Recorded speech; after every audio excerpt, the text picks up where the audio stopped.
Prologue. Every now and then, you have an encounter with someone who simply changes your life. A conversation or interaction so profound, it seems otherworldly. You can't get his or her story out of your head and heart. It's hard to explain how powerful stories can resonate within us on so many levels, but it's often because of the way they speak with passion, heartache, or even joy. Maybe it's the way they unknowingly reach into our heart of hearts with their words.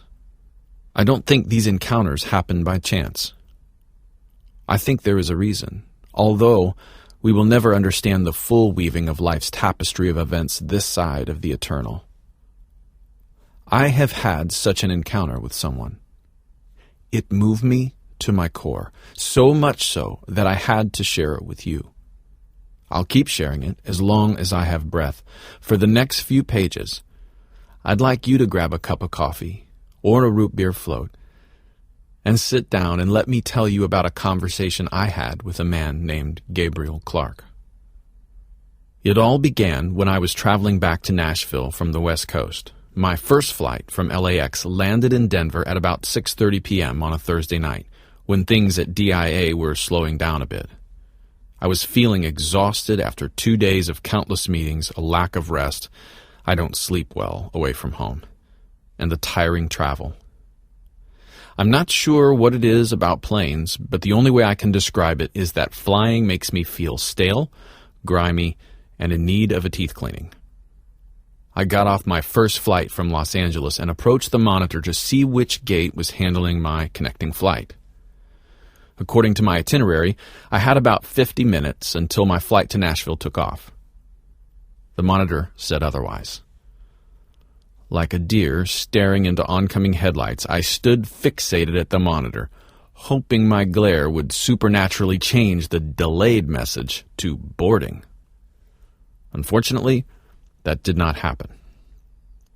After a quick visit to the restroom, I made the trek to my new gate, dodging the carts, carrying the old folks, and doing my best to ignore the annoying beeps. When I arrived, I discovered that my flight was not delayed. It was canceled, due to mechanical issues with the aircraft. There wasn't much I could do except queue up with a line of agitated passengers waiting to speak with the gate agent. In a very unsympathetic and get-over-it tone, she explained that my only option was to reschedule on a different flight leaving at 10:50 p.m. I did some quick calculations with the time change. This would put me in my own bed on our small farm 45 minutes outside of Nashville at about 3 a.m. Oh, joy. I love going home, just not in the middle of the night when I'm tiptoeing around like a burglar trying to keep our chocolate labs from waking the kids. I took a deep breath and resigned myself to my fate. I had a 3.5-hour rendezvous with the Sea Concourse in Denver. There was no way around it. I hunted for a quiet corner where I could spend some time reading and listening to music. It was a rare opportunity for downtime, so I figured I'd make the most of it.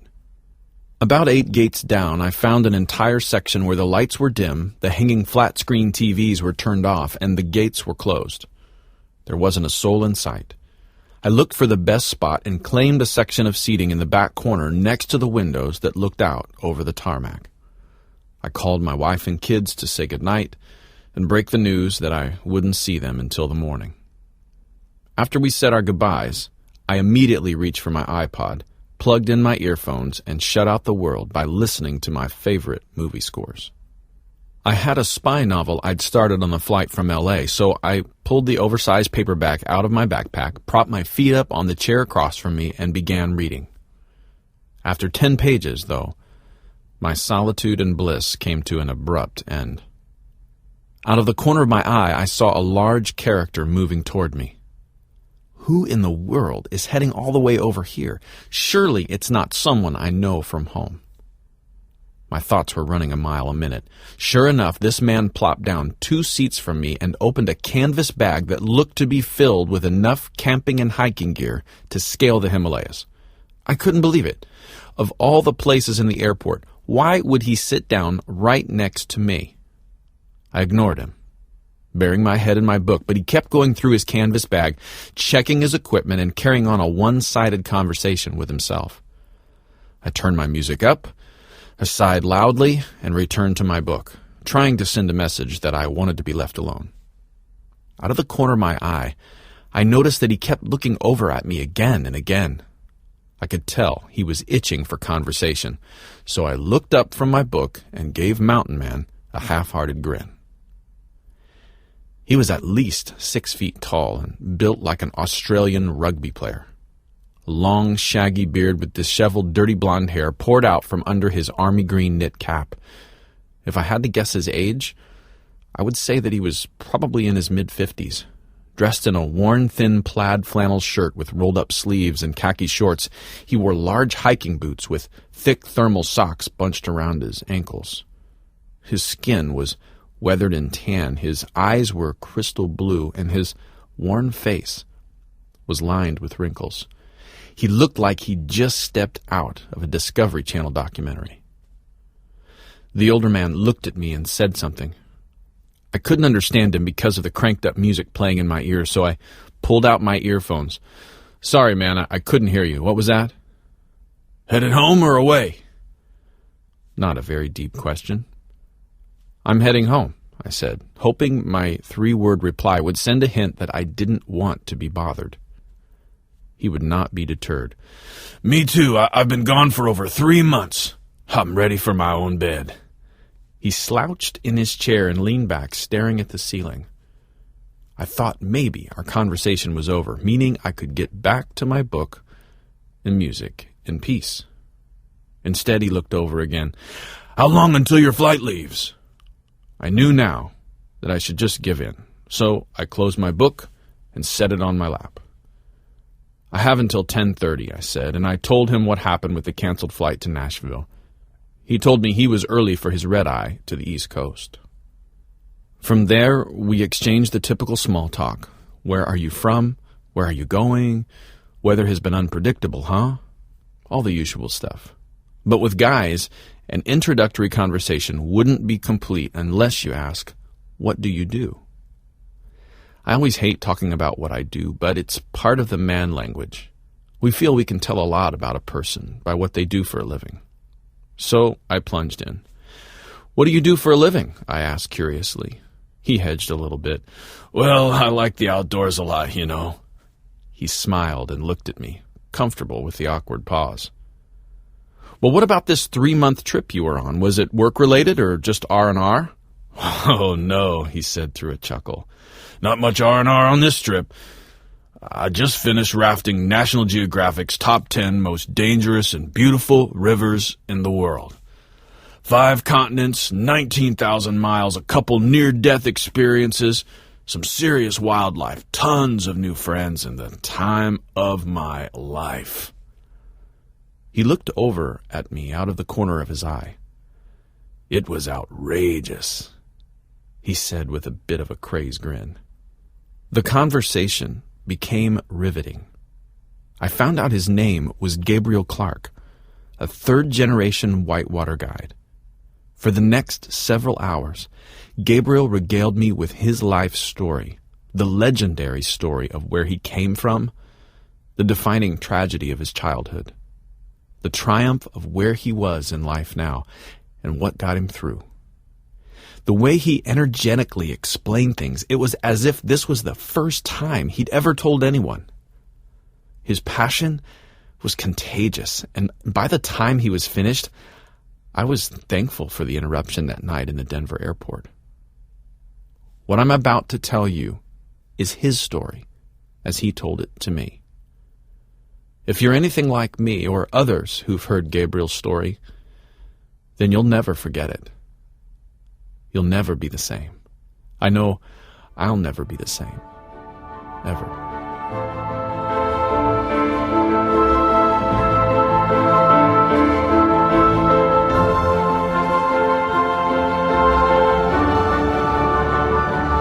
Chapter 1. The Big Hike. 1956. On a cool September Sunday, John Clarke woke up at daybreak wanting to get out of the house and enjoy the outdoors. Being a single father and not having arranged care for his son Gabriel that day, he decided to take the little guy on a hike into the Firewater Gorge at the river. "Dad, slow down!" shouted the 5-year-old boy in a husky yet high-pitched voice. "Not too much further, buddy, and then we'll take a break," replied his father. "You're going to love the view when we get there. Pawpaw took me here when I was your age, and I never forgot it." Running out of breath in this flatter section of the trail, but still determined, John kept moving. Their final destination was a rarely visited scenic overlook of Splash Canyon from high above Whitefire River. His backpack, filled with trail mix, homemade beef jerky, water, first aid gear, and raincoats, must have weighed 20 pounds. "Dad, put me up high!" John stopped to wait for Gabriel to catch up, and then with one strong motion he hoisted the boy onto his shoulders for the rest of the hike. They continued on to the top, father and son, united in their love for the raw outdoors. That's where he felt at home. John knew his way around nature better than he knew his own house.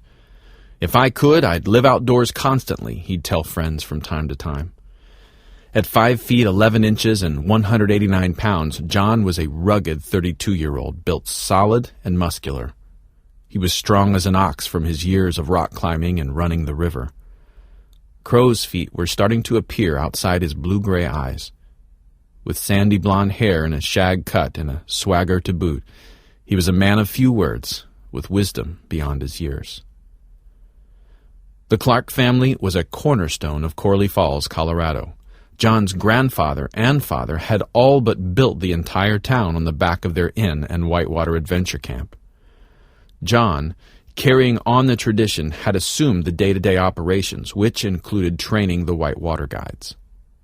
For nearly 36 springs and summers, Big Water Adventure Camp had given rafters and expeditionists an experience they would never forget on the Whitefire River.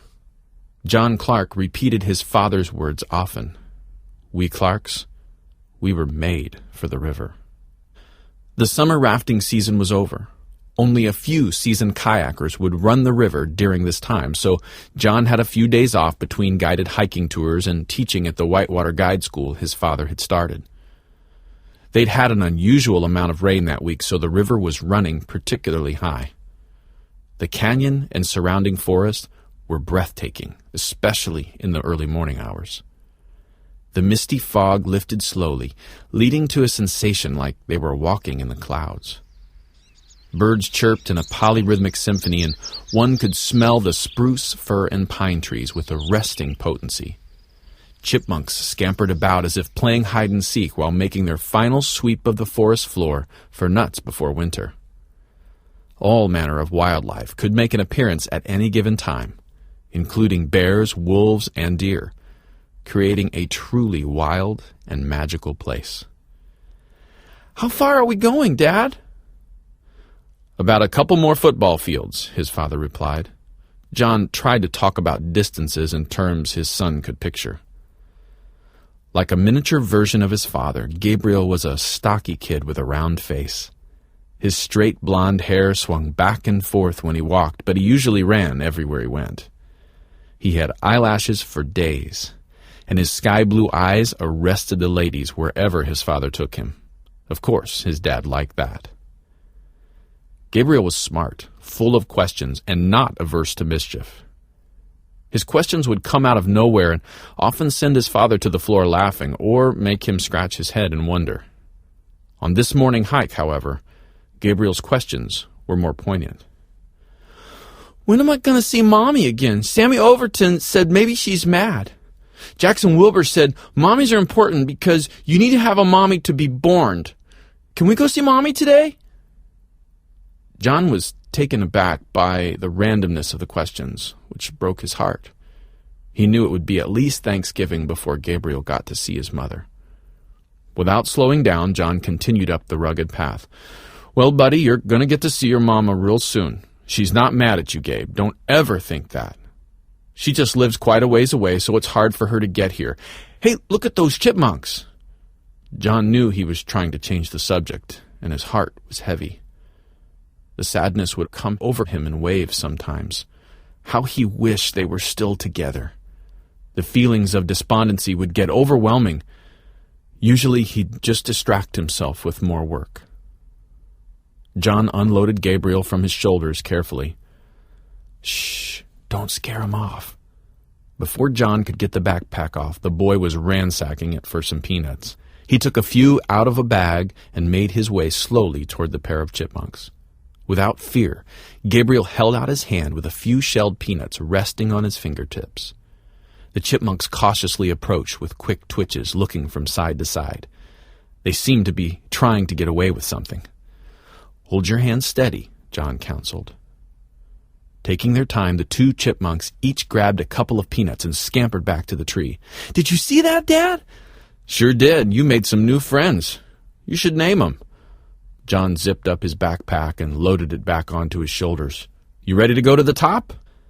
Picking up a stick, almost too heavy to hold, Gabriel lifted it like a sword and with the fiercest war cry he could muster, called out, "Let's go!" John loaded him back onto his shoulders, and they resumed their trek to the overlook. For about 50 yards, all they could hear was the sound of John's boots colliding with the trail. The fog was beginning to lift a bit. Gabriel leaned down over his father's face and said, "Nuts and pea."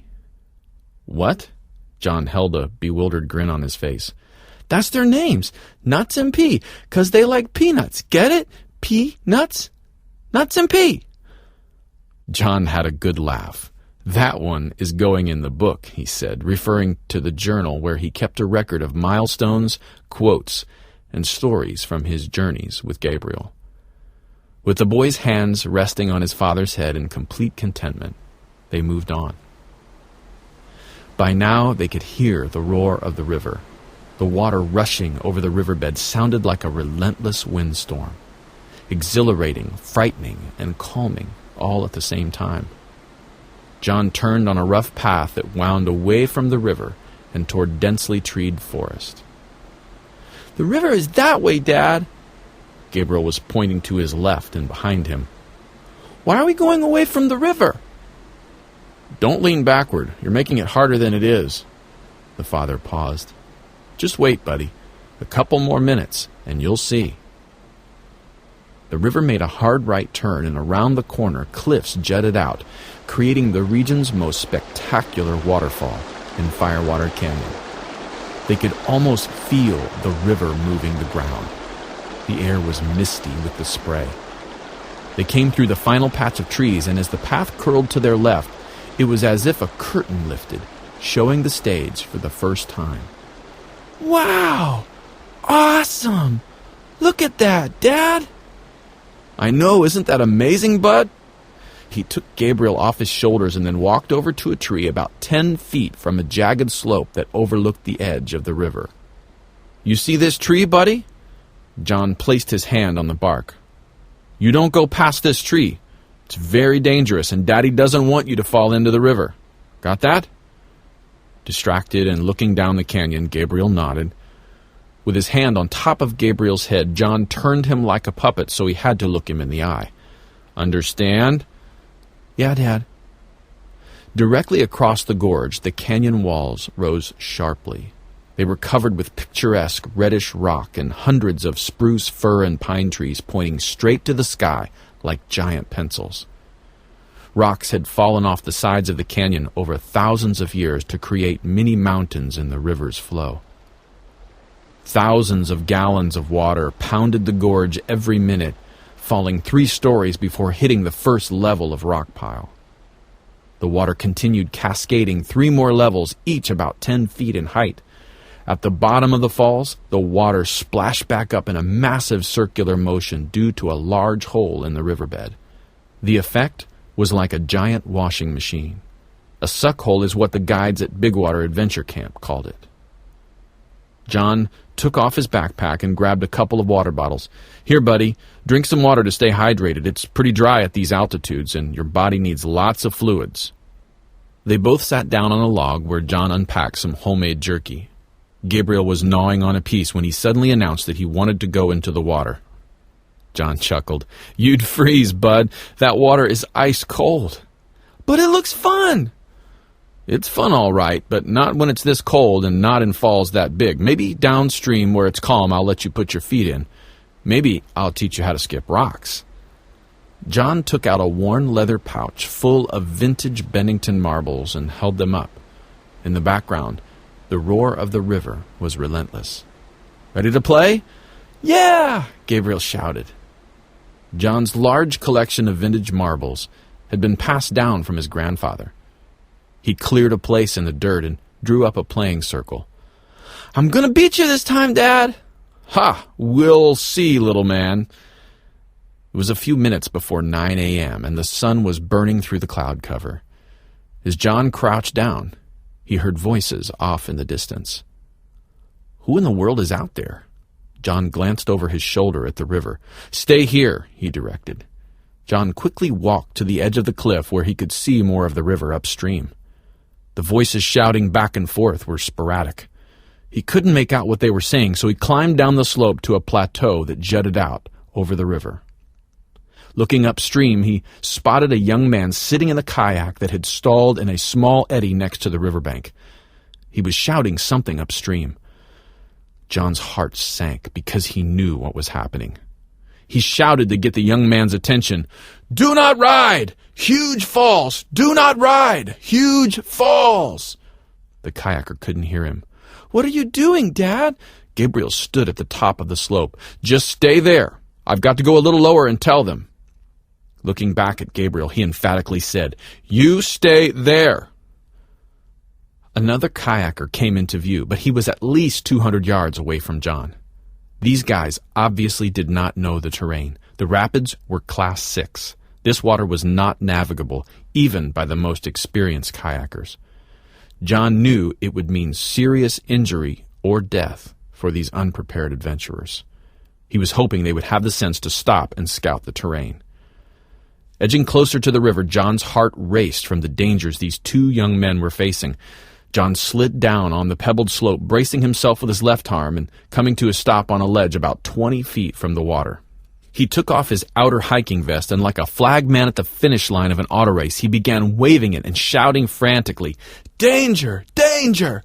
Danger!" He saw the first kayaker coming down the river. Hoping to get his attention, he kept waving and shouting. Finally, just before the point of no return, the kayaker looked up and saw John. He immediately changed direction and steered himself out of the main flow of water into an eddy on the other side of the river. John shouted, "Are there more of you coming?" The kayaker cupped his ear and called back, "What? Say again." About that time, another kayaker came around the bend in the river. The first kayaker tried to get his attention as John kept waving frantically. The second guy sported a wide grin on his face and was hooting and hollering. He stayed in the center of the moving waters as the rapids picked up and the river's gradient began to drop. He passed his friend and entered the whitewater flow. There was nowhere else to pull out. He was going over the falls. The first drop was more than 3 stories high with jagged rocks on either side. The water then poured over and around a giant boulder in the middle of the river, only to fall an additional 10 or 15 feet. At the bottom of the second falls was a massive crevice in the riverbed where the churning water created a huge suckhole. At this point, all John and the other kayaker could do was watch. The pale yellow kayak launched off the first massive fall and quickly disappeared under the mist and thunder of the water. John's heart was in his throat. A few seconds passed, and suddenly the kayaker popped out, but upside down like a fishing bobber. John sprang into action. He scrambled down the slope to intercept the kayak before the next set of falls and rapids. He reached the riverbank as the kayak floated past him, still upside down with a man trapped underwater, probably knocked unconscious from the first fall. John glanced back up the hillside and saw Gabriel holding on to a tree, watching the scene unfold. John motioned to him. "Get back, Gabe! Get back!" Gabriel froze, hugging the tree, not letting his father out of his sight. "Just hang on, buddy. I'll be up in a minute to get you. Stay right there." John turned back around to see the kayak take a glancing blow from a boulder in the river and plunge over the next fall. Long seconds passed before there was any sign of him. His friend was stuck on the other side of the stream, unable to help.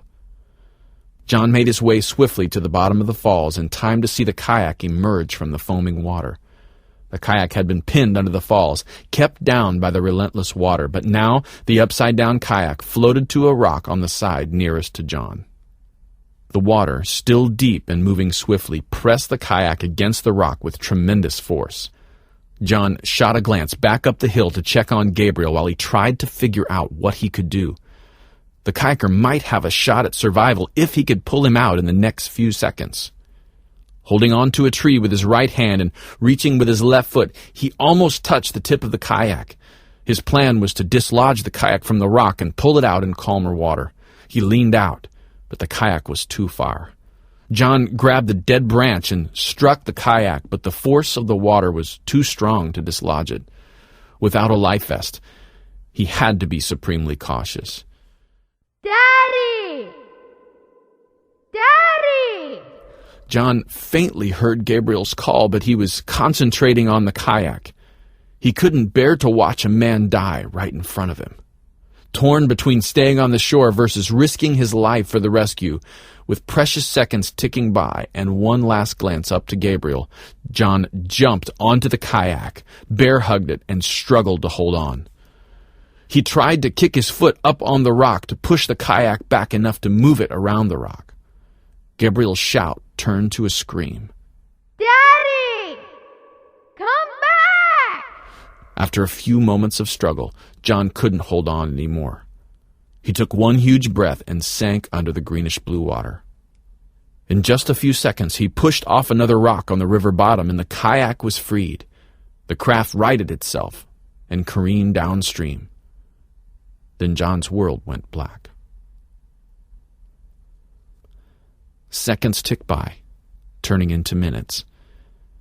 Gabriel didn't know how much time had passed, but his dad did not surface. Gabriel screamed louder for his father. "The boat is free! There it goes, Daddy! There it goes!" The first kayaker got out of his boat and scrambled down the riverbank to the bottom of the falls. He reached his buddy, who appeared blue and lifeless. He quickly pulled him out and laid him on a rock and started mouth-to-mouth breathing to revive him. Gabriel watched it all unfold. His 5-year-old mind couldn't comprehend how long a man could survive underwater. He continued to clutch the tree, calling out to his father, "Daddy, they made it out! You can come back now!" He shifted his focus downstream where the man was caring for the kayaker. Maybe his father was swimming and would show up down there. But he never did. His dad never came back. His father was gone. His hero just disappeared. No more games of marbles. No goodbyes. No hugs. Just gone.